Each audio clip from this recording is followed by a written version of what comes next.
Folks, thanks for tuning in to another great two-part series of the Transform Your Confidence show.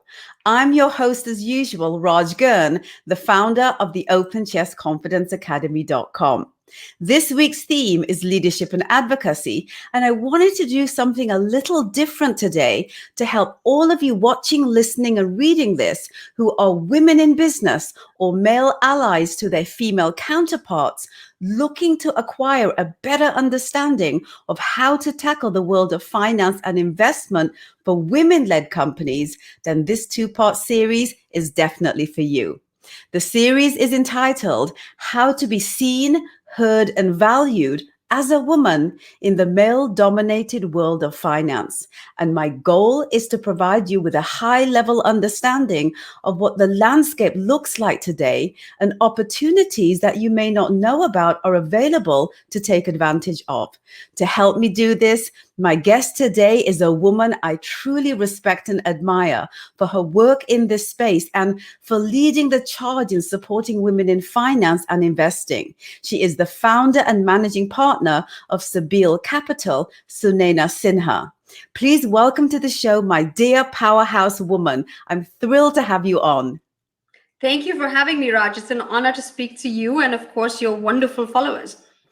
Thank you so much, SUNAINA. And I have so much that I want to kind of, unpack from your experience and from all of the things that, you have done in your career. So I want to start our conversation off with some truth talk and address the elephant in the room. And here it is. If your name was omitted from your bio, I would never have known that it belonged to a woman, let alone one from a diverse ethnic background. Your story is so incredibly inspiring that you've accomplished what you have as a BIPOC woman in a white male-dominated industry. So with your permission, I'd love to start our conversation off by asking you to set context around your foray into the financial arena.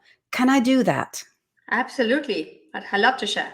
Brilliant. So let's start off where I feel the beginning would be for this discussion. After completing your education from Stanford and Harvard, no less, where did your professional career begin?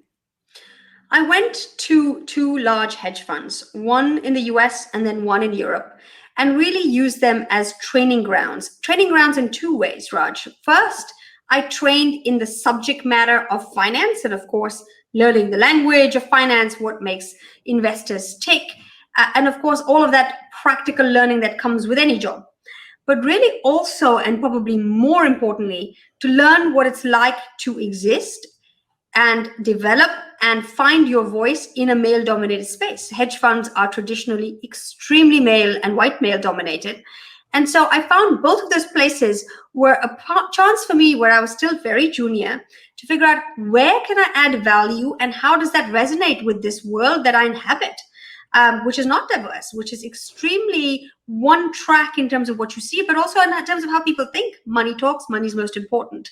And that was an incredible learning opportunity at both those firms that I will never forget. And I took that when I started Sebil right after those two jobs.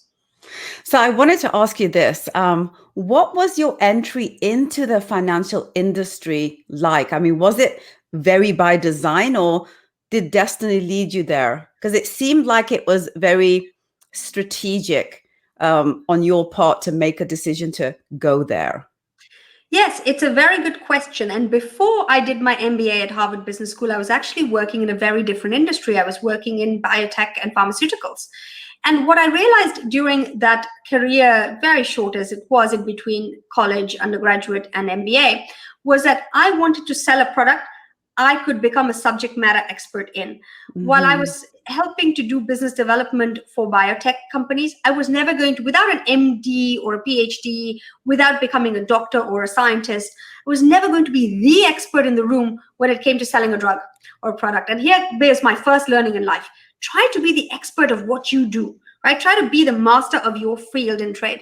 So when I went to Harvard Business School, and by the way, business schools can be great times for you to reflect on your career and to do any transitions. And I used it to say, where do I go where I can become the expert in my field? And finance jumped to the top because I had a technical mind. I had 2 engineering degrees from Stanford. I also knew how to sell, and I knew business development and deal making.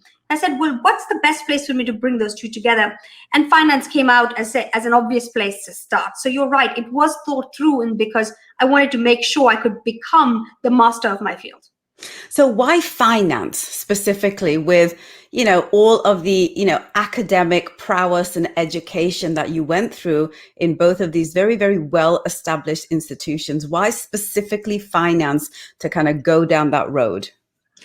Well, initially it was because I could understand these products. I could understand what I was selling at a hedge fund, and I can understand very quickly what I've been doing at Cebile Capital, which is mid-market private equity focused and always has been for the majority of its existence. I could understand it. I knew how to do deals in it and how I could sell it, but it was a bit deeper than that. In finance, life is all about having impact. How do you have impact, right? And finance controls so much of the engine of what happens around us. Today, I work in a part of finance called private equity. Private equity controls everything in your life that you don't even realize. The water you drink is owned by a private equity infrastructure company. Probably the hairdryer you use is owned by a private equity company. Your clothes, many of the big fashion houses or e-tailers are owned by private equity companies. It touches every part of your life. So the ability to be there, operate in it effectively, has the ability to have this second, third, fourth order impact in the world. And we at Sebil have taken that one step further, in that we will only work with positively impactful clients. So clients whose capital we raise for them or deals we do for them will actually go into small and medium businesses and help economies thrive and communities develop around them. So we've taken that one step further in our shop.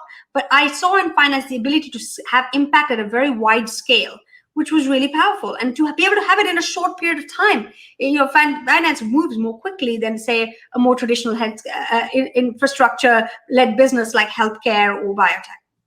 So for those who are uninitiated with kind of the investment and the finance world, which, tragically is the case, right? Can you just explain to them what private equity funding actually is? Yes, private equity is capital that goes in to do one of two things usually. The first is to provide funding to businesses to help them grow further. So when one hears about venture capital or growth capital, that is a form of private equity, of private capital. Or you get to sell your business wholesale to private equity. So a number of private equity firms, they're called buyout firms, will go in and say, actually, I like that business that makes hair dryers. I'll buy all of it, or I'll buy 70, 80% of it and take control of it. And I'll run it for a period of time, make it a bigger, better business, and then I'll sell it on to somebody else. And so that's what private equity does. Either it's buying the entire business, running it for a period of time and then selling it on, or it's providing fresh money to a business and helping that business scale and grow. Sunayana, I want to ask you this. Why decide to, found your own company, Cebile Capital, rather than maybe, stick around in the industry for about 10 years like a lot of people do? Why, pretty much off the bat of your education, did you make that decision? For two reasons. I had found success very early. I knew I was good at what I did. I'd established a track record. And number two, I had this incredible opportunity to get started in 2011 because I had some early clients who had heard about me, seen my reputation, and were willing to become clients 1 and 2. They were two marquee name clients in the industry, and that de-risked me starting Sebil. Truth be told, I was 30 years old, all of 30 years old, Raj. I had no mortgage, I had no children, I had no liabilities. And I had 2 clients who wanted to say, listen, if you start your own shop, we'll be clients 1. And the other one said, I'll be client 2 right after this. This other client 1. And so for me, it was a win-win, no-lose situation where I could start, give it a shot. If it doesn't work, any one of these clients would hire me in-house again.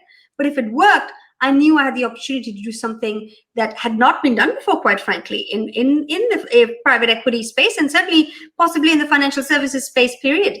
And that was an opportunity I had to grab with both hands. So can you explain what that opportunity was? What is unique about Cebile Capital? Yes, Cebile Capital is a strategic advisor to private equity firms around the world, right? There are a number of other firms that will do it as a transaction to these clients. I wanted to do things differently. I wanted to become a trusted strategic advisor and partner to my clients over many years, doing multiple things for them. We do two main parts of our business now. We are advising them on fundraising and on secondaries market solutions, and to be able to do that for the industry in a very strategic and different way. As I mentioned, we only focus on mid-market firms. And number two, we have done it in a way, provided our service in a way that is absolutely unique in the industry today. The entire firm is led by women, and half the firm or more has always been women and minorities, something that hasn't been done before. So there was really quite a lot of power behind that thesis for me, that can I build something that doesn't exist today?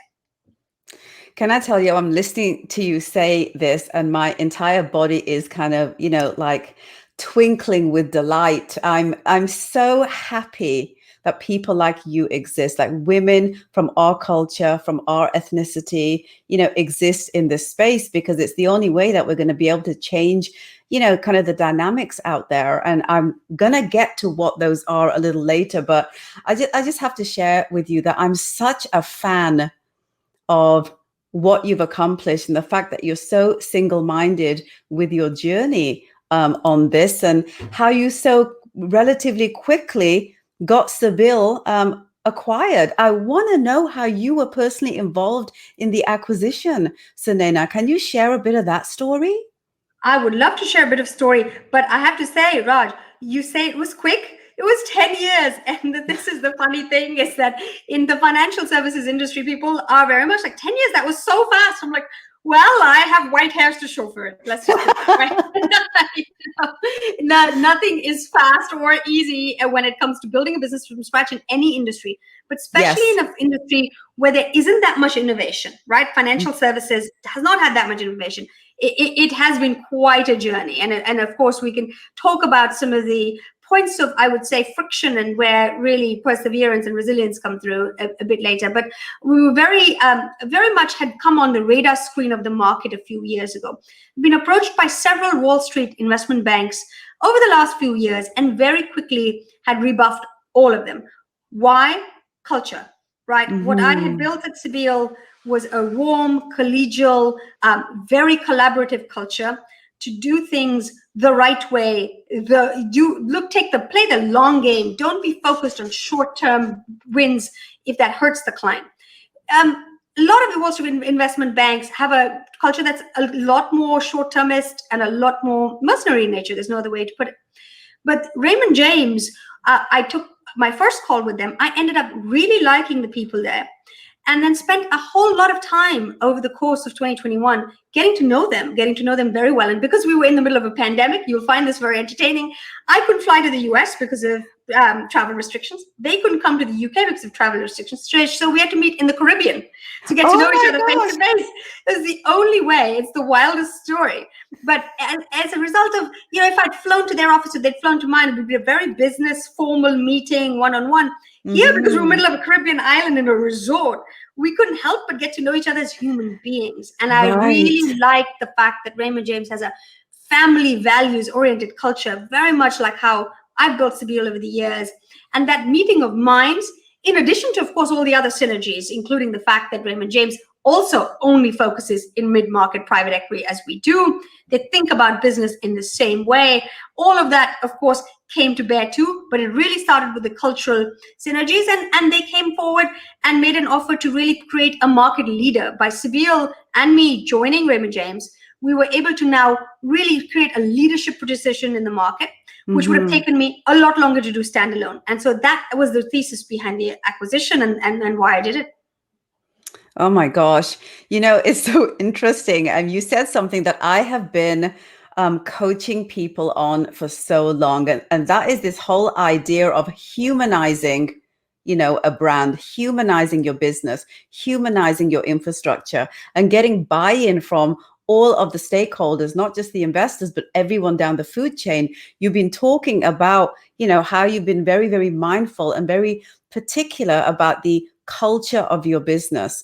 So let me ask you a little bit about that, because this is also something that a lot of people don't take as seriously as they should. And that is creating kind of this communal culture within their infrastructure. Can you maybe share a little bit about that, Sunaina, as it pertains to what you did specifically at Sebil? Absolutely. The core behind Sebil's values is growth mindset.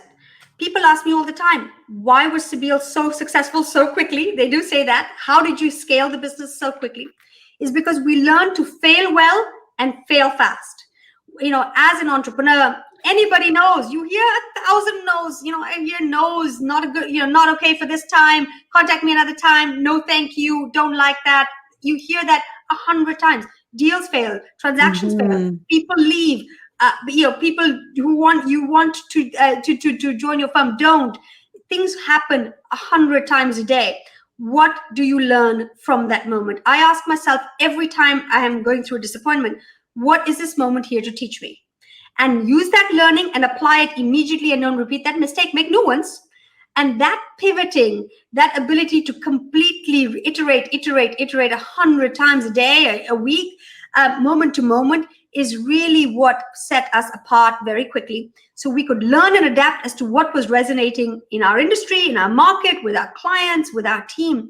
And so when team members join me, I have to say, this is where we start. We start with, this is our culture. How are you with giving and taking feedback? Feedback is the core of how we do things here. We always do it very constructively. It's never personal. It's always about the work product. But we have to be okay in that iterative journey to be able to succeed with us as a team member, but also for us to succeed in the market. We've just been able to out-pivot and out-learn and outgrow many of our competitors. Wow. And you said something there that I just want to make sure that people did actually pick up on. And that's the whole idea of, and this is something I believe in too, Sunaina, that, the vision of the company is something that you have to be very, very strict about what that is. And it's not really something that, at least in my opinion, and what I'm hearing you say, it should not be flexible. It should be very, very kind of clear on what that vision is for the company, but how you get there, the iterations, the continual pivoting, should that be a part of your process or not, is that's kind of the key here in ensuring that you keep moving along in your company. And this whole idea of being afraid to fail, and I always say, you never really fail. Like, you're always failing towards the next step. So that to me is like failing forward. Yeah. I would love to get your opinion on this whole kind of fear that we have around failing, and also this whole idea of, being afraid of failing forward when it comes to money. Yeah, absolutely. I think that the whole thesis behind any entrepreneurial journey is the ability to take failure on the chin. Knowing that the odds are very much stacked against you, and knowing that that is absolutely the place where you will find the magic. People are very afraid, especially nowadays, Raj, more than ever before, of discomfort. The place of discomfort. It doesn't feel good, so I want to run away from it. Oh, but honey, you're going to feel not good most of the time when you're an entrepreneur building something, because you are going to go through so many loopholes to get to wherever that journey takes you. It's your point that you always keep in mind that this moment is here. It seems like a setback. It seems like a knock, but it's taking you to the next step, because you're learning something that you'll apply next time, or a door is closing that you're not meant to go down, that you should then go down open the next one, or the next one after that. Keep opening, keep trying things until something fits, sticks, and you can go through it. It's that incredible ability to sit in the place of uncertainty and discomfort. And I actually tell my mentees and folks that I listen to, the reason I got comfortable with it is that we all need to do it somehow. I got comfortable with it through meditation. I meditate every day. I go on an annual meditation course called Vipassana, and that really teaches you how do you be still in the moments when things are going all crazy around you, but where do you find that stillness? And in that stillness, there's so much learning and so much magic that comes your way that you then immediately the next moment, you've evolved, and you evolved again. And that evolution really over time can paint a beautiful picture, as it has done for us. I'm so happy that you shared that, Sunaina, because, one would look at your profile and kind of, the industry you sit in, And, oftentimes, us women are kind of bullied into, this whole idea that we have to somehow figure out how to fit into, the world of men, right? And here you are being very, very clear that a part of your culture is a part of how you lean into how you're going to evolve as a human being, and meditation being something very prevalent within our culture, Sunaina. And the fact that you even mentioned that is just so exciting to me, because I didn't know that we were going to go down that road. And I'm so happy that you broached this because, as I mentioned, a lot of women and women from our culture fear showing that side of themselves, that cultural side of themselves, maybe tapping into this whole other world of knowledge that's available to us, because we put ourselves into this box that we feel we need to fit in because everyone else that's successful is fitting into this box. Can you give me your feedback on that? I'd love to know. I'd love for you to dispel that myth for women out there, especially women from our culture. Absolutely. I think that having an identity that's unique to yours today, Raj, today, in this day and age, given what's happening in our zeitgeist, that is a strong muscle. Mm-hmm. Girls, use it. Use that to set you apart, whether you're into dance or classical dance or contemporary dance or musically inclined, or whether you are, religious and you pray. Be out and be proud about who you are and what makes you really unique. Don't be shy about it. The way I explain it to colleagues in the industry who just, when I say meditation, they go, ooh, what are you saying? Ooh. I say, I use it to develop a muscle, just like you go to the gym to develop your biceps or your triceps or your glutes and your leg day, etc. The brain is the heaviest muscle in the human body. We have to find a way to train the brain, the brain. Of course, a lot of people go in and do that, usually as a reaction when things are broken, when you're feeling anxious, etc. What do I do? Then they go out and seek a remedy. But how about go more proactively into it? How about go more proactively into the journey of going inside and figure out how do you train the brain? And it's really a tool. There are other tools out there. There's, apart from meditation, there's prayer, there's therapy, there's other things as executive coaching, etc. Whatever it is that makes you do a bit of introspection and gets you to a place of stillness and reflection, do it. Because that's where you learn your lessons. If you're moving at 1,000,000 lines an hour, when exactly are you learning these lessons? When exactly are you reflecting on who you are, how you've developed, what you've learned, and what's still outstanding? Oh my gosh. This begs a whole other conversation. I think I have to have you back on just to have that conversation, to be very honest, Sunaina. But to close that off before I get into kind of, the next part of this, I want to share something with you. A friend of mine mentioned something to me about, her perspective on prayer and meditation. And it's something that's always sat with me. And that is that when we pray as humans, we are communicating with God or the higher vision of what you feel you are, or tapping into the higher version of who you are as an individual. And when you meditate, you're hearing God or that higher version talk back to you. So it's so important that we understand. And what you said when you started off talking about meditation is it's through the stillness that you see all of the clarity and the creativity and the innovation and moving yourself out of the picture so you can see what's meant to be in that picture. It's fascinating to listen to the fact that these are some of the tools that you utilize in a otherwise very traditional arena to help you create the iterations and the success that you have over the last 10 years. I'm so fascinated to have further conversation with you about that. So I really hope you do come back on for us to just have that conversation. Anytime, Raj, anytime. Brilliant. So let me ask you this for us to just close off a little bit so I can move into another direction. What's next for Sebil? So Sebil will join Raymond James Financial when our transaction completes, sometime in the next few weeks here. And we will be doing exactly what we've done for the last 10 years and done so well, but we'll be doing it as part of Raymond James. We've been doing it as part of a New York Stock Exchange listed Fortune 500 that has the ability to open hundreds more doors for us in the industry, that we can take our products and our services and do what we do and love doing for so many more clients.